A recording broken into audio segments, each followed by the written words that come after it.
Good morning. Morning. Welcome to Unity Orlando. Our opening statement this morning is, I pray with an elevated mind and open heart. Let's all affirm that together. I pray with an elevated mind and open heart. All right, let's all close our eyes, take a nice deep breath in. Let's affirm that together in the silence.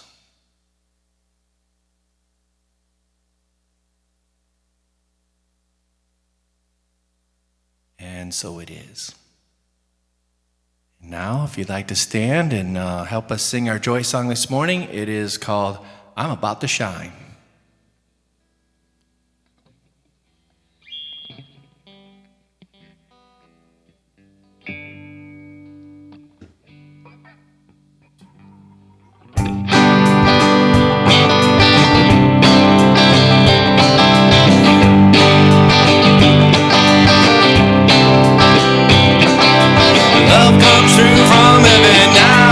Feels like I'm about to shine.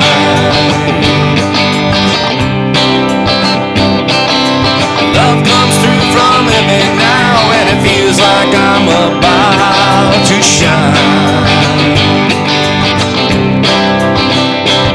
And the love that shines through is the love that's linking me to you.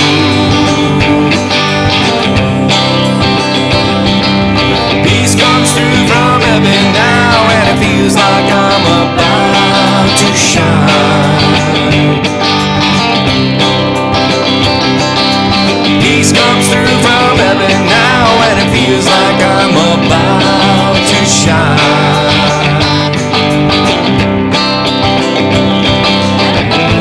Shines through is the peace that's linking me to you.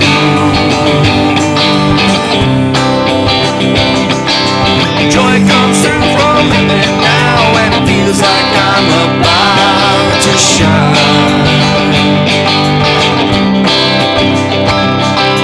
Joy comes through from heaven now, and it feels like I'm about to shine. And the joy that comes through is the joy that's linking me to you.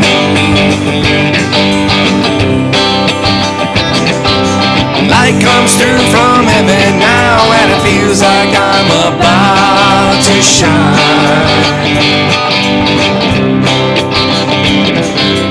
Light comes through from heaven now, and it feels like I'm about to shine. And the light that shines through is the light that's linking me to you. And the light that shines through is the light that's linking me to you. And the light that shines through is the light that's linking me to you. And the light that shines through is the light that's linking me very much to you.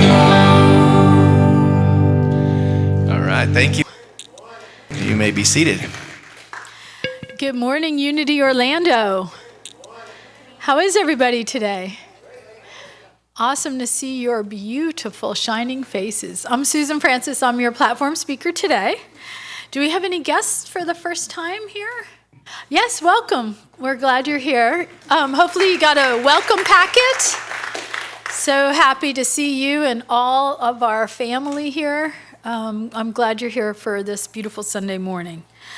Let's see, I have some announcements. You can bring in non-perishable food items for the food drive Sunday morning or Tuesday at 10, between 10 and 3. Also, if you are an Amazon shopper or you would like, you can go to Amazon through the UnityOrlando page. There's a link.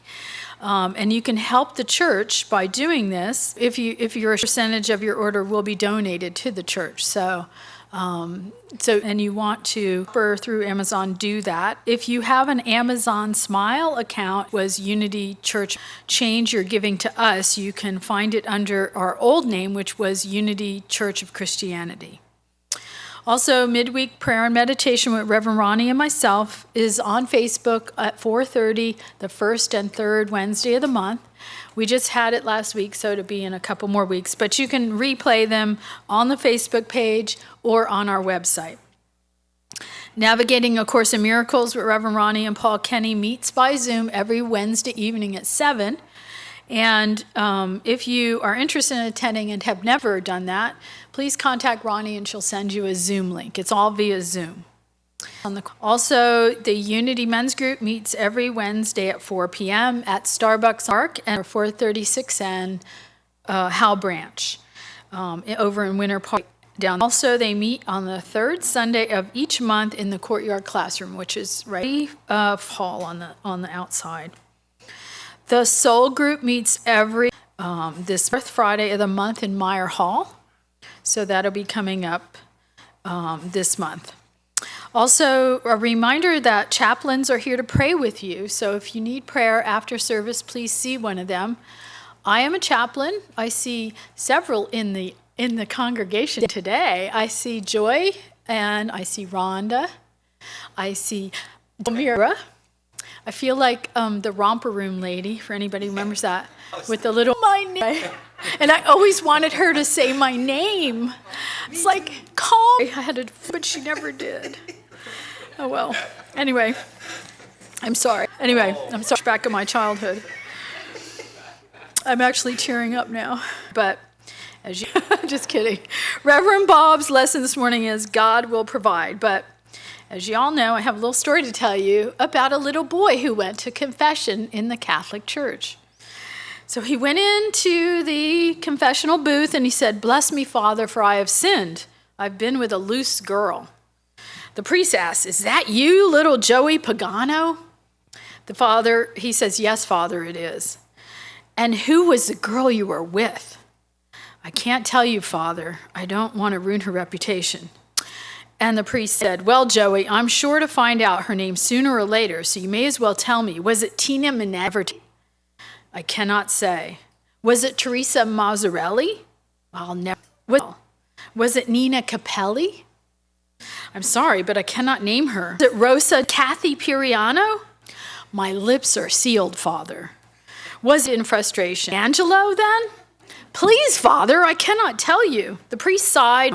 "You cannot. You're very tight-lipped, and I admire that, but you've sinned, and you have to atone yourself. Be an altar boy for 4 months. Now go and behave yourself." So Joey walked back to his pew, and his friend Franco slides over and whispers in his ear, "What'd you get?" 4 months vacation and 5 good leads. So, anyway, I'm going to turn it over to Brian in the music department.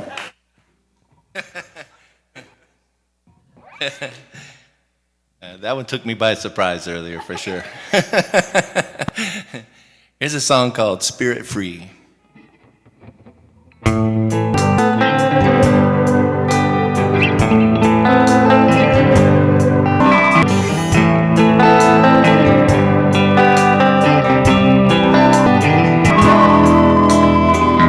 Late in the night, morning, restlessness fulfilled. Early in the I all has still. Feel the light, comforting a chill, covered in the knowing I am still in the glory, all abundance is here.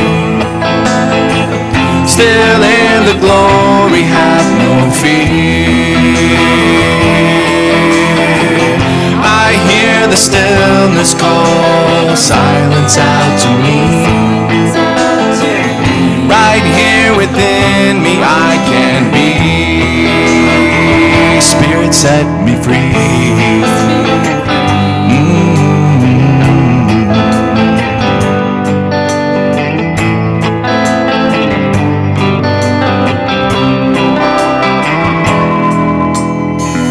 Then I start to see clear discovery.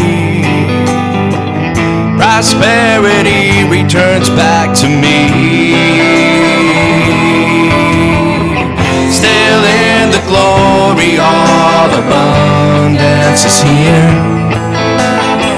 Still in the glory, have no fear. I hear the stillness call silence out to me. Right here within me I can be. Spirit set me free. Spirit set me free. Spirit set me free.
Still in the glory, all abundance is here. Still in the glory, have no fear. Stillness call. I hear the stillness call silence out to me. Right here within me I can be.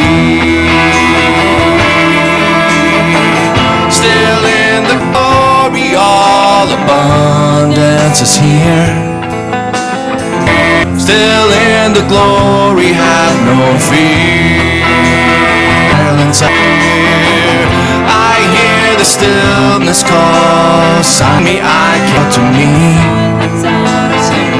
Right here within me and be. Spirit set me free. It set me free. Spirit set me free. Spirit set me free.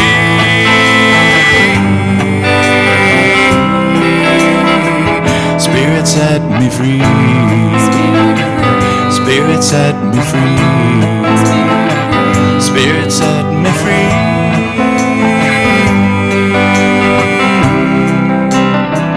Spirit set me free. Spirit set me free. Spirit set me free.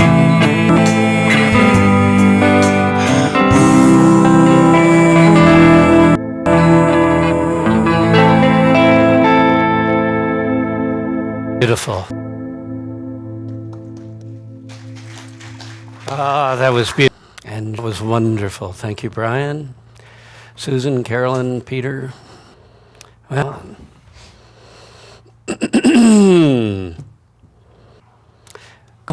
Spirit set me free. Huh?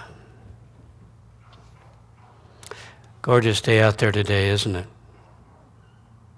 It's good to be here with each and every one of you. Thank you for coming. All of you at home, thank you for being with us. We've had a few technical issues, so this is the service that's getting rebroadcast today. I believe. Am I right on this? Oh, good. Do you know what date it is? 20, September 11th, 2022.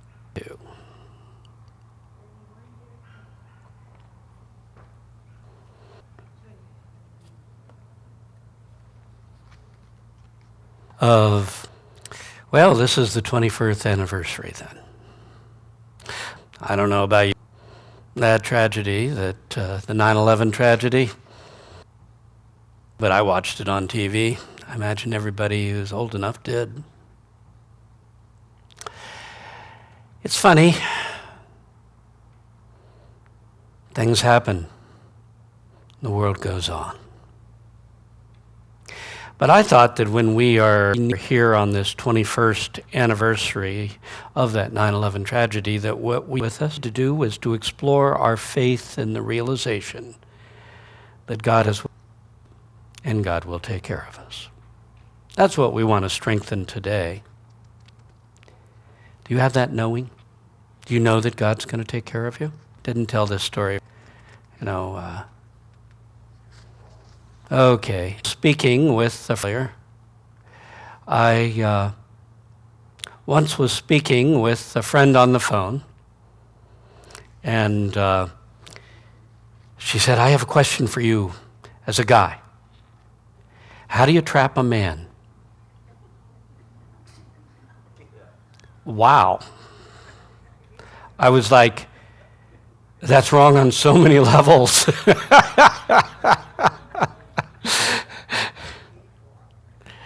And I tried to explain to her. I believe that God will bring to me the right person, and you don't have to trap anybody. You'll be sorry, But said, I believe that Spirit will bring me my perfect person. And she said, I wish I believed that. What is it like? And I was stunned again. Not believing. To go through life not believing that God will take care of you. That God will bring to you what you need. Well, this God will take care of me. God will provide. This is a knowing that is slowly built experience by experience. It starts with that being absolutely amazed that something seemed to have interceded. And then sooner or later you begin to know there's a pattern. And eventually you begin to know God's in charge of my life. Through hard. Now, that doesn't mean I'm not going to go through times and difficulties. I am. That's what earth is all about. Trying to navigate the hard stuff. It means that God will provide when I am in my deepest need. When I really need something to happen, God will provide. It may not be what I thought I wanted or what I thought I ought to have, but God will provide. Now, sense this knowing, this confidence that God will provide for me is something that's built experience on experience on experience. That's what I'm going to do today. We're going to share a whole bunch of stories. I'm going to tell so many stories, you're going to say, please quit telling stories. But these stories will all be aimed at jogging your own memory, because all of us have had times when in the clinch, something happened. And we got to walk away. We've had those times of synchronicity when we were in the right place at the right time. Those times of guidance when an idea came to us and we realized that's what I need to do. And we've had protection. Those times when we came just that close. You fill in the blank. And if we can remember those things and kind of bring up all those memories of the times that had happened to us, and when someone tells you a story, the first thing you do is remember a time when something similar happened to you. So that's why I'm going to tell these stories. And we're going to try to remember that confidence that in the clinch, God will provide. But let's start with the scriptures. Matthew 7:11. If you who err know how to give good gifts to your sons, how much more will your Father in heaven give good things to those who ask him? This is, well, remember the story of the prodigal son? Father isn't out for revenge because the son acted foolish and did stupid things and took all this stuff and just squandered it. He's just happy to see him home. And ready, and immediately says, put a robe on him, put a ring on his finger, give him shoes, let's have a party, let's celebrate. The best of everything. Well, your Father loves you. You are a child of God. You don't have to earn that love. Can we do stupid things? It's yours because you are God's child. Can we do stupid things? Oh yeah, we can do stupid things. But the truth is, God is always there, ready to provide what you need, what you need most.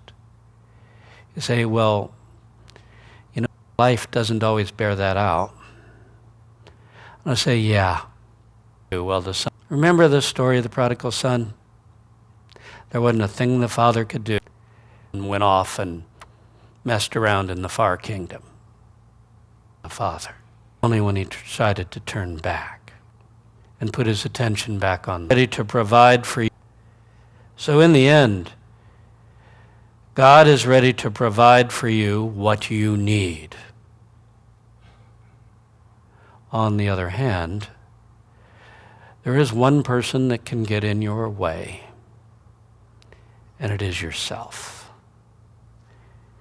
In Matthew 9:29, Jesus said, "Let it be done to you according to your faith." This is why I'm going to go over these stories today. To reinvigorate our knowing, our faith, our awareness for us. That God is constantly ready to provide. We get to. But if we're pretty sure God has forgotten me, according to your faith, a life that bears that out. Be it done to you, always go wrong. If you believe God ain't going to do anything for you, that things they'll always be it done to you according to your faith. They'll always go wrong. So maybe one of the first steps is to clear it out and realize God's ready to provide for me. I'm ready to be open and receptive and receive my answers. Now, in John 14:10, Jesus said, I am with my Father, and my Father is with me. The words that I speak, I do not speak of myself, but my Father who abides with me does these works. Jesus understood this partnership. He was partner with God. There wasn't a thing he did and God was not involved in that the two of them were not doing together. To people, you say, well, that was Jesus. But then when he sent his disciples out to go talk, because he said, and do not worry what you will speak. In that moment, you will know what you are to speak. That partnership. If we're following in Jesus' footsteps, we are supposed to be trying to experience life as a partnership. It's not just me alone here. It's God and I, even when everyone else has deserted us. It's still God and I. I'm not in it alone. And in Matthew 6:8 is really wonderful.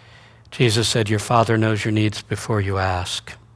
And that is what we ask for, because sometimes we don't know what to ask for.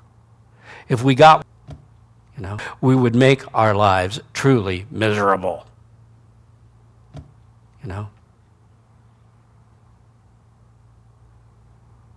Sometimes if we get what we ask for, it works. Sometimes it doesn't. Isn't it wonderful to know your Father knows your needs before you ask, and good stuff is already coming to you to fill those needs. You don't have to know and ask for it. It's already coming. So, let's do what I said I was going to do. Let's tell stories. So, there are areas in which we can experience God will provide. And I want to see different ways that God provides for us. And the first one, 16, is God is my partner in everything in life. Remember John, do you 32, I am never alone because the Father is with me for it. Know that. If not, reach for it, because you aren't. You can believe you are alone, and it will feel like you're alone. But the Spirit of God is within each and every one of us. And if we can just recognize that, we will suddenly know, I am never alone. God is with me. And that's the first step towards realizing that God is your partner in this life. So, do you remember a time when you could feel that presence? You were alone, but you knew you weren't really alone in this life. For me, I've spent a great deal of time where most of it in a remote Colorado mountain valley. For years, I would take parents were trying to build their retirement home and go out there and try anywhere from a month to 2 months from my ministry, and I would go out there and try to build on this house.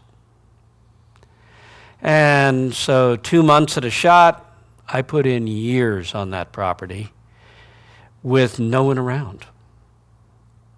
I mean, no one within 10 miles.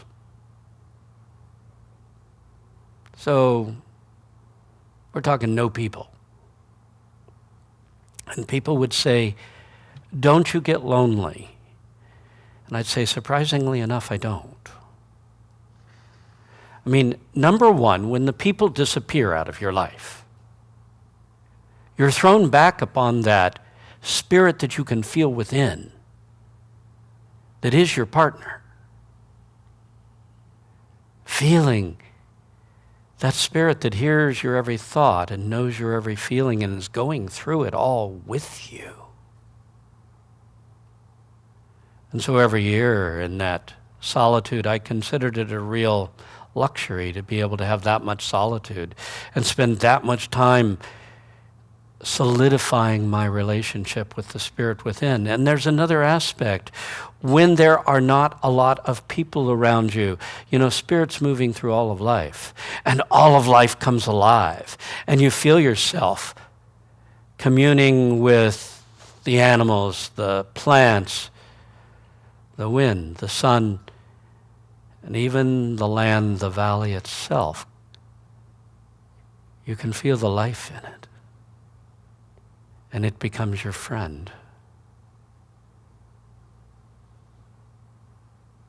So what I'm suggesting is that we develop an awareness of God's presence with us, because this is the one thing you can depend on when everyone else deserts you. That presence is still there. You are not alone. And that presence loves you. So, work to develop an awareness of God's presence as your partner in everything you do. Talk to your divine partner all the way along. Yeah, I'm going through this. I'm not feeling good about this. This is a problem. Communicate with that spirit within. And then more than anything, expect, and I mean expect, God's help when you need it most. I will be taken care of. It doesn't look like that right now, but I will be.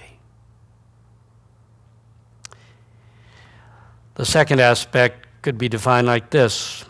what I need will come to me. Do you know that if you need something, life will bring it to you? Perfect person, first story. I know that God will be bringing to me my perfect person to deal with, and has done it a number of times now. And they get a whole lot more perfect each time. That's called marriage management. Anyway.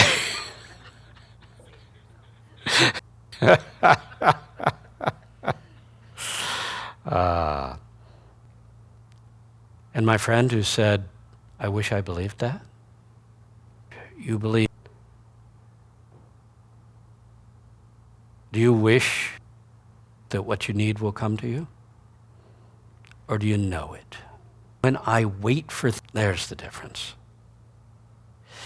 I've learned that when I wait for things, if I have a need and I hold it in mind, I'm going to need this, it'll come to me from somewhere.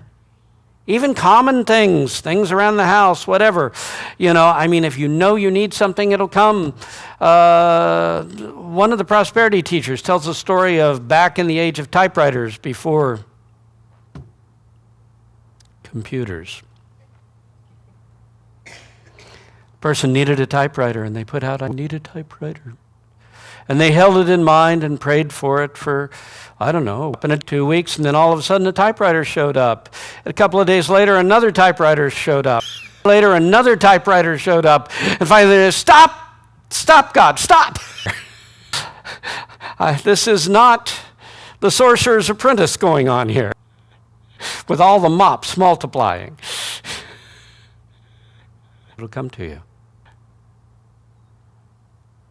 Do you know that if you hold something in mind, it's happened to me over and over and over. Do you know that when you need something, it'll be there, when you really need something? I climbed East Spanish Peak the first time when I was 39. There is no path directly up. This is freelance climbing up this mountain, at least from the side we went up, which is from my parents' home going up the valley. And it's extremely confusing. But I was going to go up and have a spiritual experience. I was going to go up and find a burning bush. And instead I found a raging storm. So I am soaked as I am climbing. Hey, I just part of that peak. And I get to the top and couldn't get a fire started. I can't do anything. I came back down into the wooded section. Another storm cut, and there's no place, whatever. The bottom line is, I can see it in, and I suddenly realize, up at 13,000 feet, up here, this might actually in danger. I could actually freeze to death up here. This might not be a good thing. So I say, but I'm too exhausted to go back down. And then I said to myself, Bob, if you go down and you get to the pyramid where your parents are living,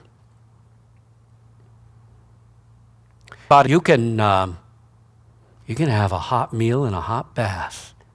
And I thought perked up and said, hey, I think I can do this. But boy, I hope I don't get lost. I'm going to be going down in the dark. Because it was sun was down at that point. Really no. And I thought, and I don't need ahead of me through this, which way to go for sure, particularly since I can only see a few feet ahead of me through this. I was totally fogged in. The storm had fogged everything in. And all of a sudden, as I stood up there, the storm clouds parted for 15 seconds. And during that period of time, I could see the Pyramid House down there, 10, 12 miles off? I could see it down there, and I took a compass reading. And the clouds came back in, and I was socked in for the rest of the time. But when I needed that reading, so that out of this dark, I could make my way back down this mountain and into the right valley, out of the maze of valleys. 15 seconds. I had what I needed. The clouds parted for 50 that God. So maybe you're beginning to see why I believe God really does take care of me. Have you ever had that moment where the clouds parted for 15 seconds and you got what you needed? Peace Pilgrim. I don't know if you knew her. I did. She came through to speak when we were in Miami. In the 70s, she was a woman. She just took on the name Peace Pilgrim. That's what you knew her by. And she walked across the country back and forth several times, a bunch of times actually. And she would talk, in the latter times, she would talk and give lectures, etc., because she'd become known. But when she first started off, she conducted this the entire time. Her represent thing was, I am walking for peace. I will walk God moving in the earth. But here's the deal. Sleep only when it's until given a ride, and I will eat and sleep, and I will feed. I will eat what is offered, and I will sleep wherever I am. And that was what she lived by for 3, 4, 5 years, while she went back and forth across the country on foot. Of course, she got to be well known. And in the latter days, she had a ride everywhere. People started arranging so she'd have rides, et cetera, et cetera. But she was living her life on the assumption. She showed me what she had. She says, all I carry is a comb. And I think she had 1 or 2 little other things.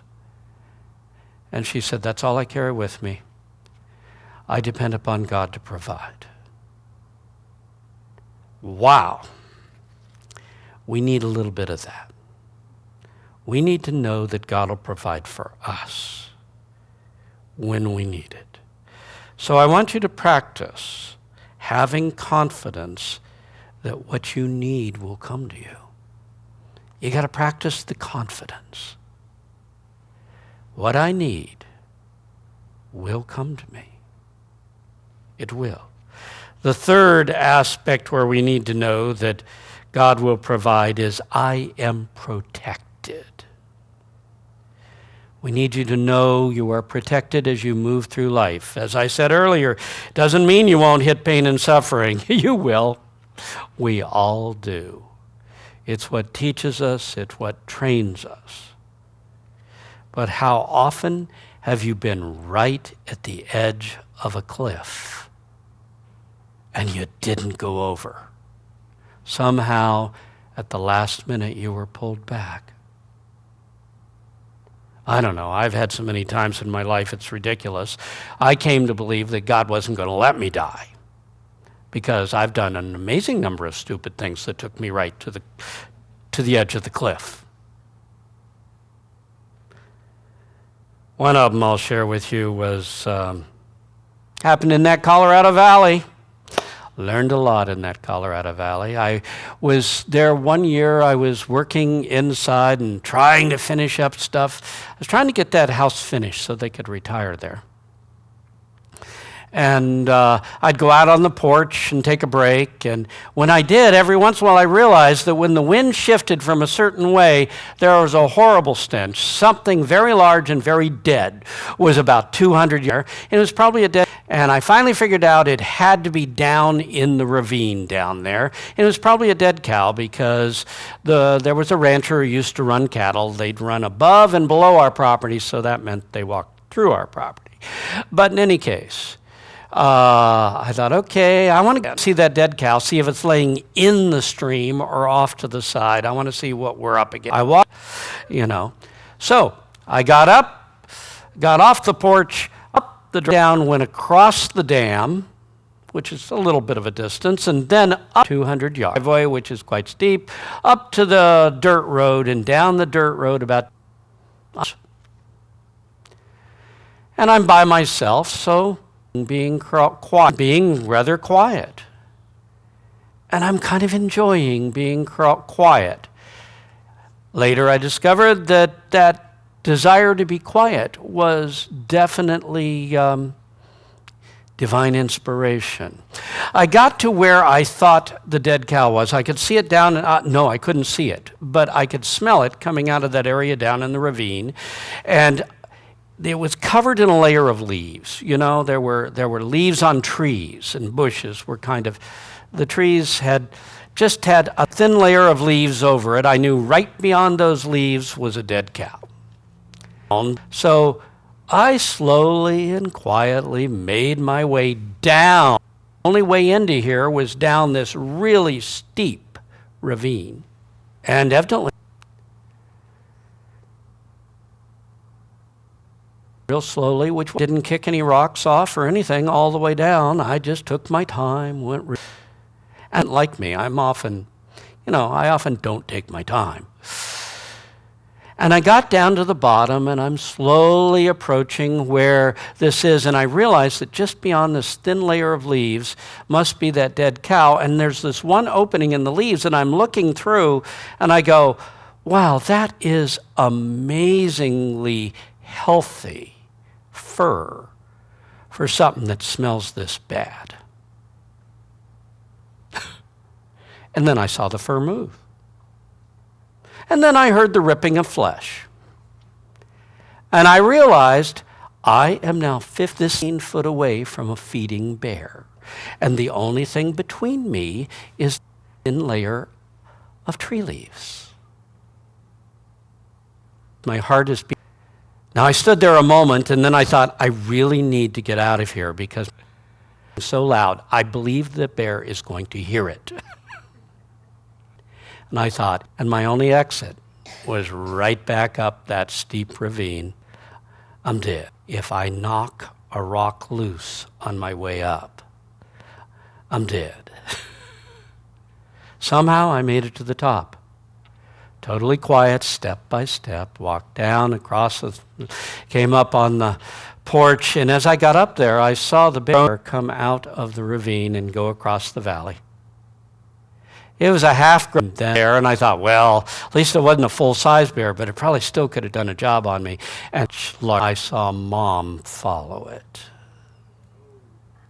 Ahmad put away from her bear, and I suddenly realized I'd been 15 foot a feeding bear and her cub. And you wonder why I feel like I'm protected. Now, you probably haven't had a bear experience. Not everyone does.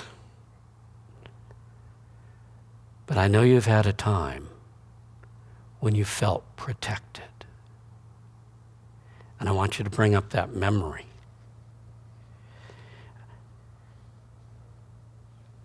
And I want you to remember the Spirit within will protect you when you need it most. The fourth aspect is there will be enough. God will provide. There will be enough.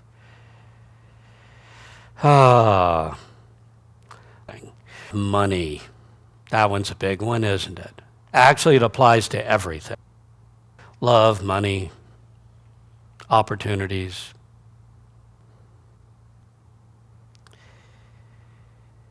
There will be enough money. You want to know that? I've got to deal with God. God will take care of me. When the money runs out, I'm free to go. And the money ain't going to run out. There'll always be enough. This church has taught me that if I didn't know it before. When I came here, the church basically had no money. They had $4,000 in the bank and a $4,000 payment they had to make for construction. So that's called zero. And yet, 2 years later, we were building a building. Finance. At one point, after the building was up, we wanted to were not. And churches, we couldn't find considered a good loan by most banks at that time. We couldn't find anyone who wanted to take us on. We had this mortgage. We had to come up with the money. Finally, someone in the congregation who was connected in the financial realms got his personal banker to put the loan through. But then we had to get past the underwriters, who were equally unhappy with handling a church. This was happening exactly at the time when everything took a dive back, I think in the 7 or 8, when real estate went kaput. And the church income had taken a dive, and here we are. We're trying to get through this, and we're trying to get a loan. And basically the underwriters came back and said, they are going to have to show a profit by the end of the year, or they ain't getting this loan. And it's going to have to be more than 1,000. So we got to December 31st, and I believe we were 1,000 or 2,000 under break even.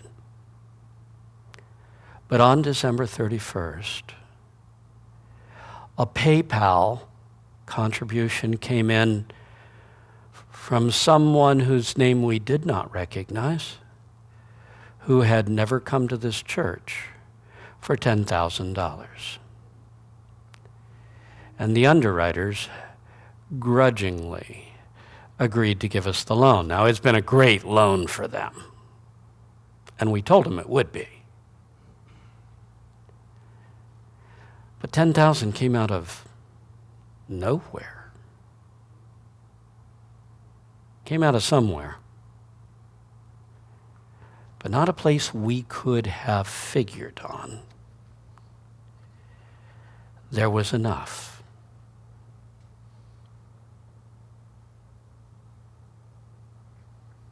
Well, I actually have one more to do with that building project. Before we finished, as we were finishing up the church,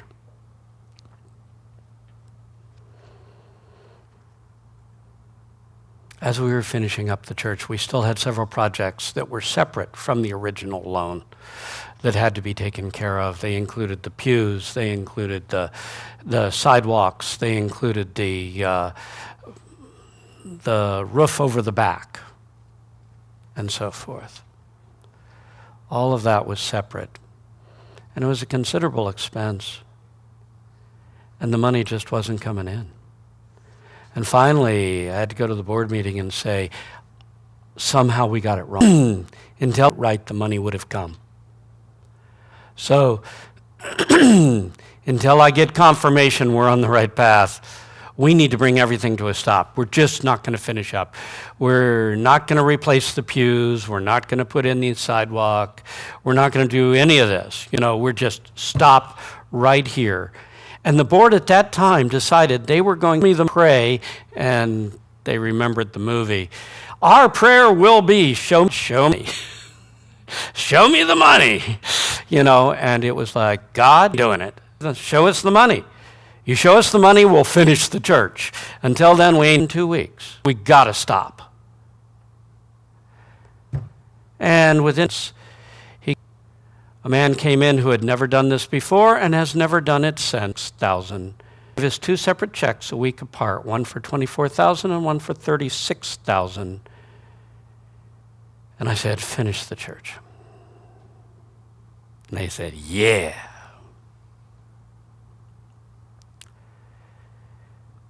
We're used to stuff coming when it has to. Now that's a church. But on a smaller scale, the same is true in your life.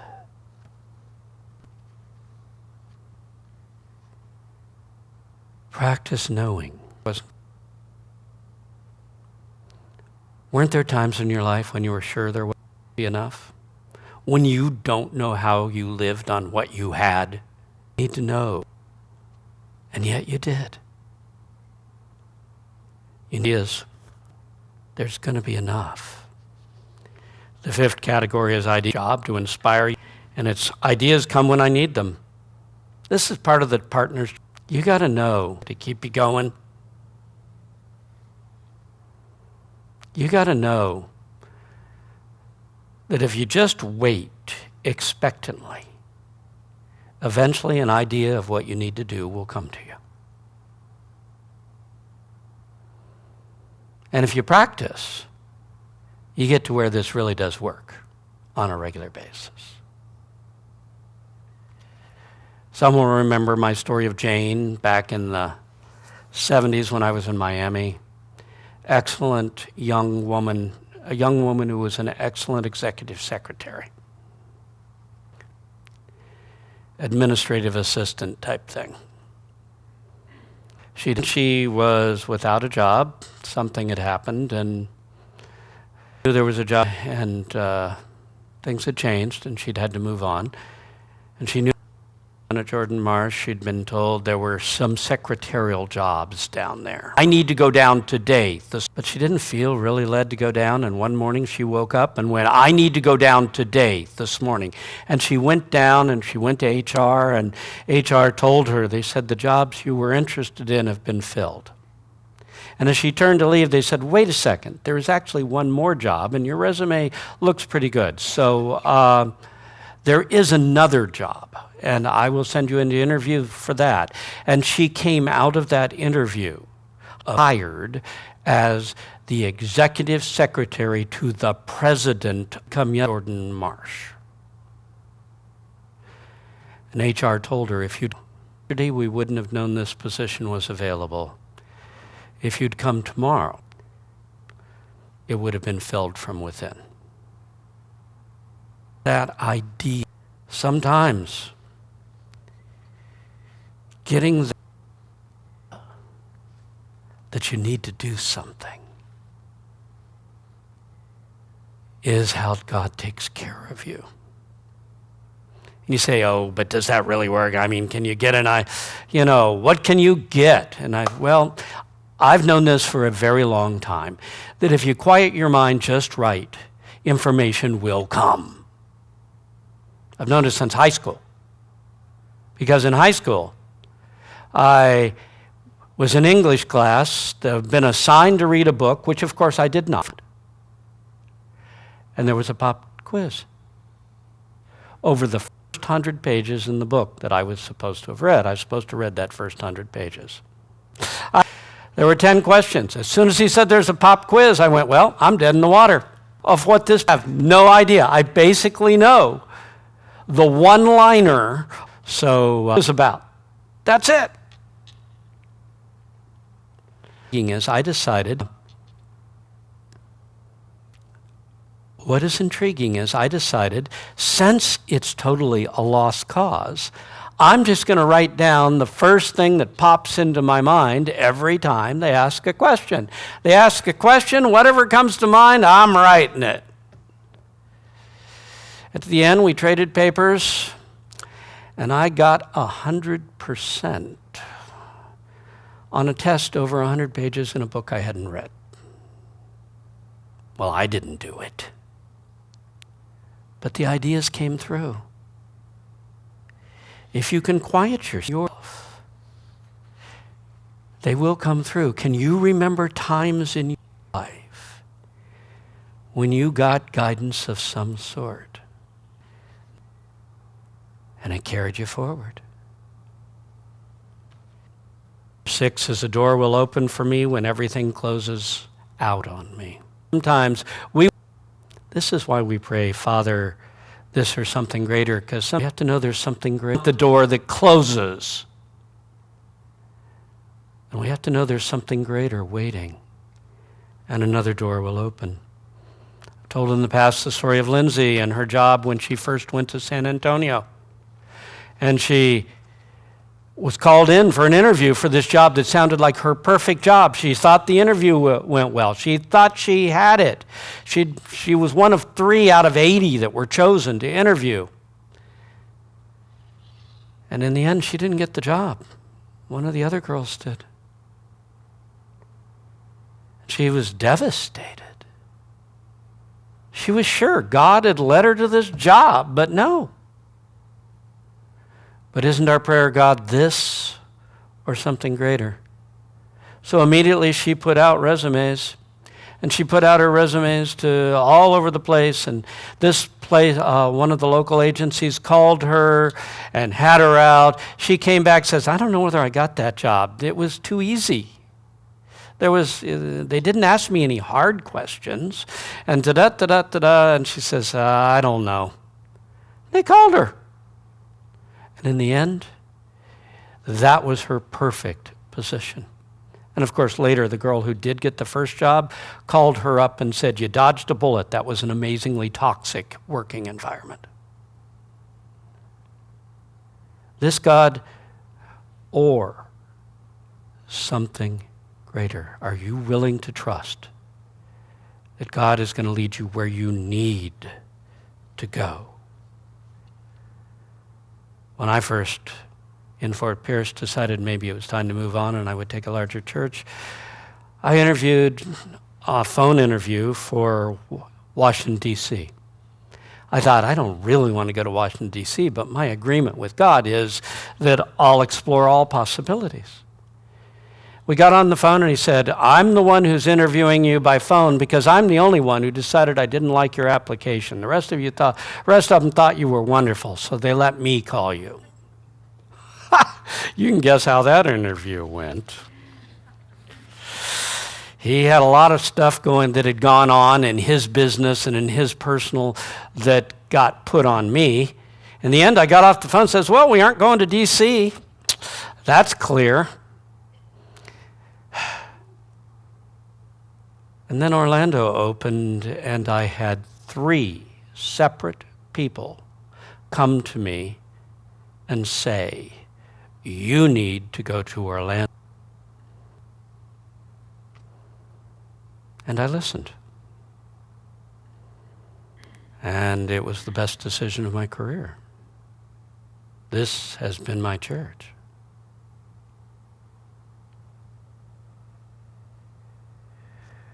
When one door closes, you got to know another one's going to open.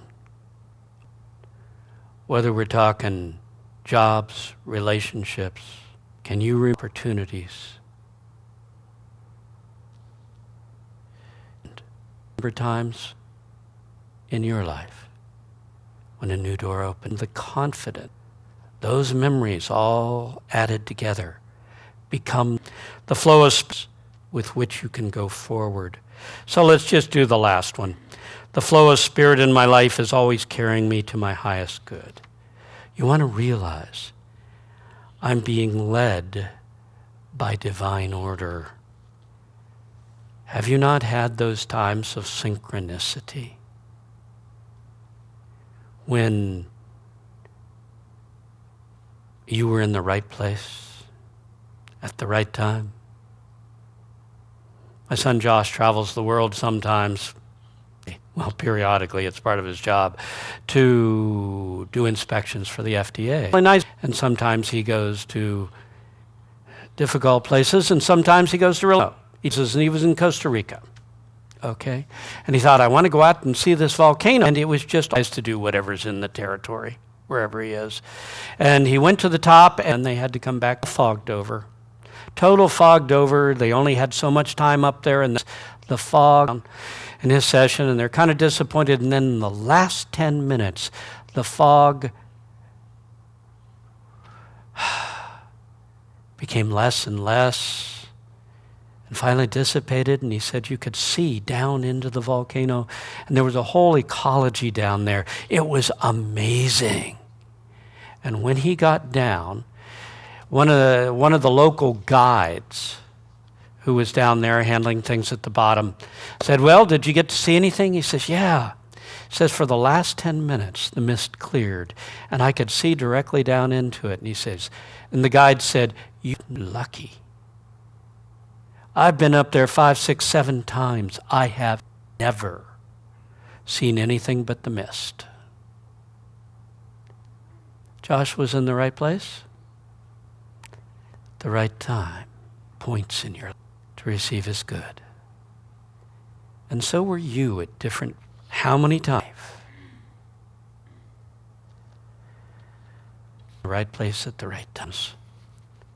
Has synchronicity, being in the right place at the right time, created something wonderful in your life, or kept you just short of destruction?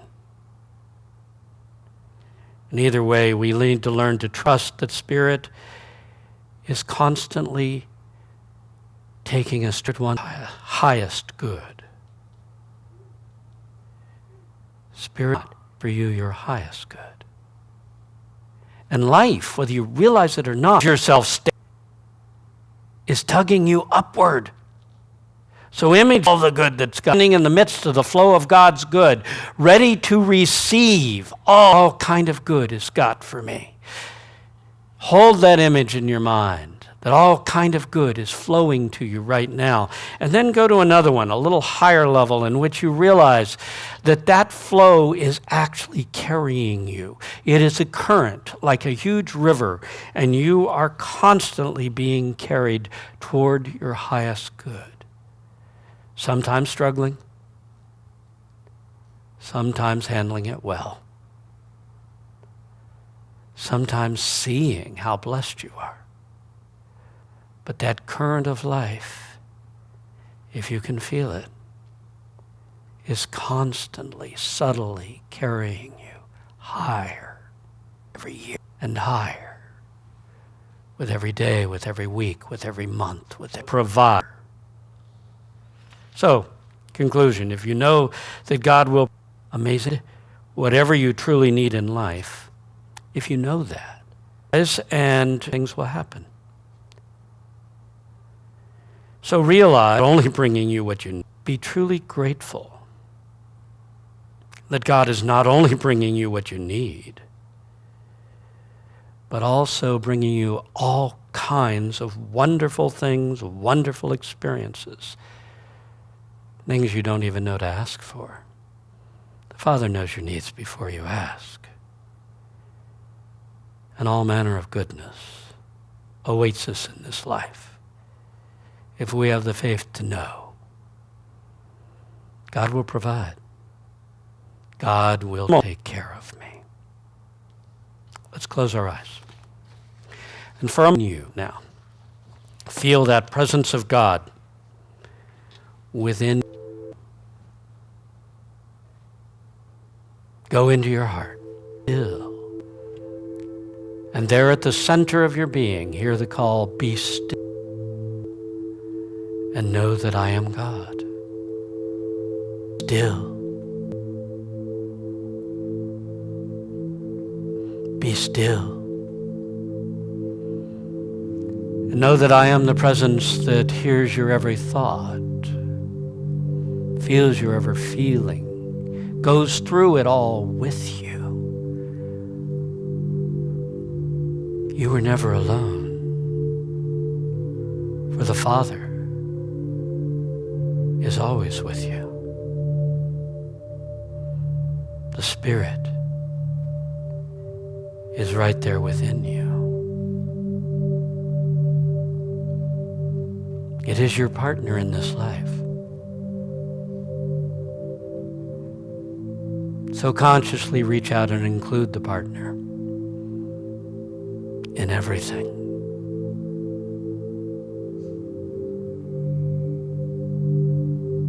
I am not alone, for God is with me through it all. Feel God's love.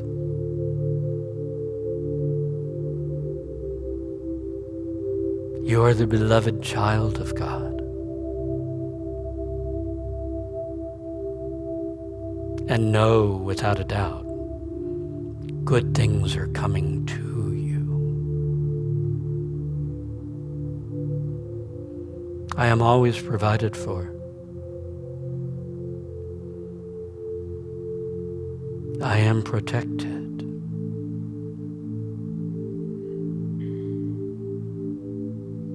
I am always inspired by Spirit.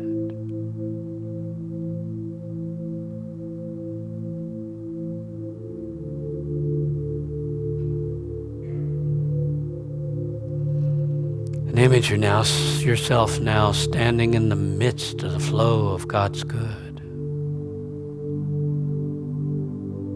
Declare fervently, I am open and receptive for all the good God has for me.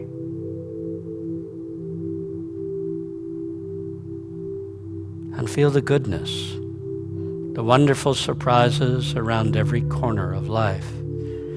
When things seem most to be falling apart is when something new and wonderful erupts.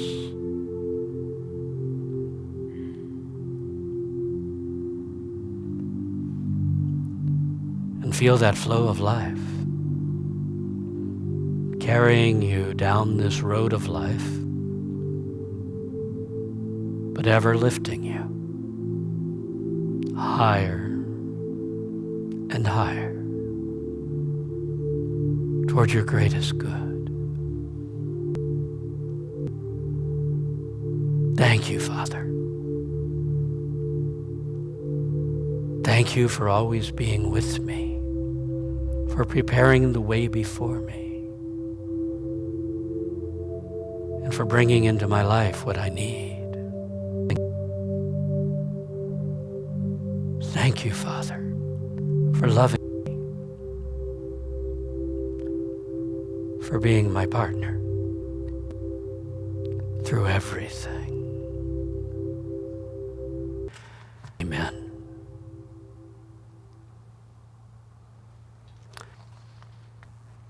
And if the usher will come forward, we'll prepare for our offering.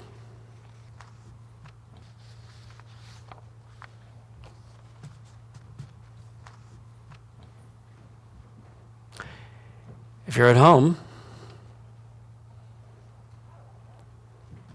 at the end of service, go to the home page and hit the Donate Now button, and you can use PayPal or a credit card.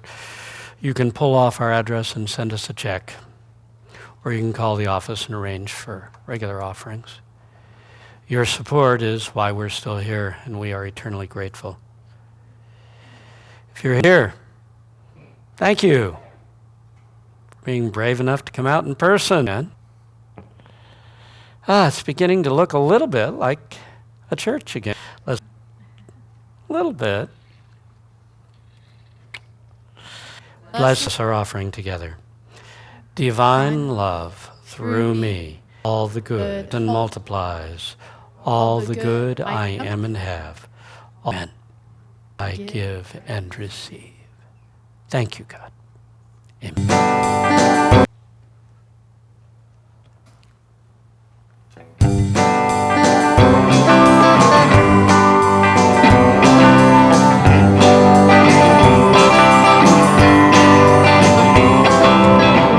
Grateful am I to wonder, abundance here to conjure, right here in my reality. All channels are open wide now, I'm in the flow of light now, my faith in all eternity. I shine my light, and all the darkness leaves us. I live in prosperity. I shine my light, and lives through me now, and all the world can sing with me. Shine my light.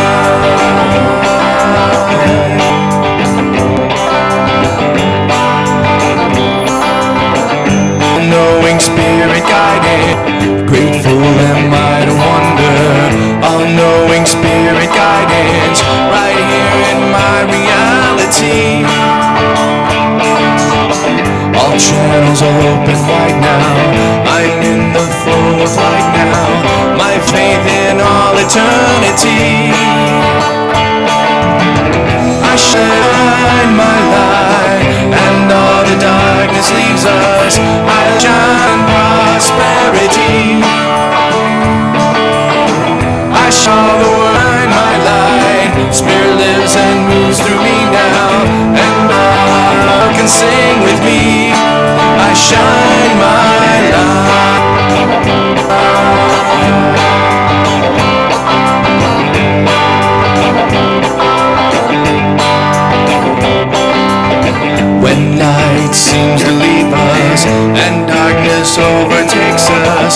doesn't seem a possibility.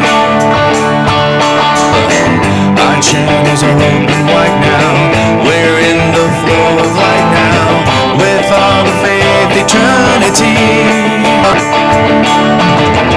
I shine my light, and all darkness leaves us. I live in prosperity.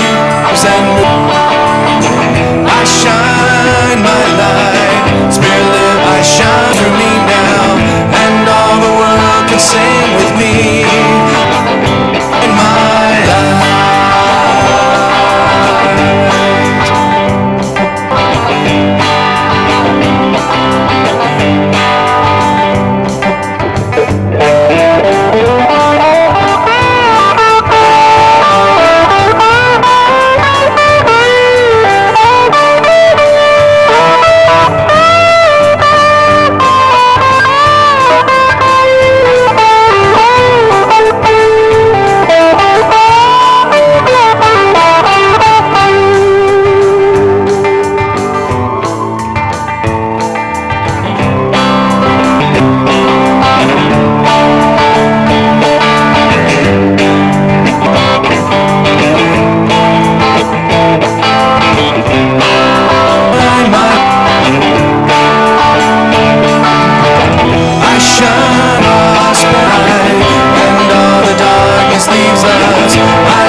Brian and all of you, thank you for shining your light on us today to finish our service. It was great.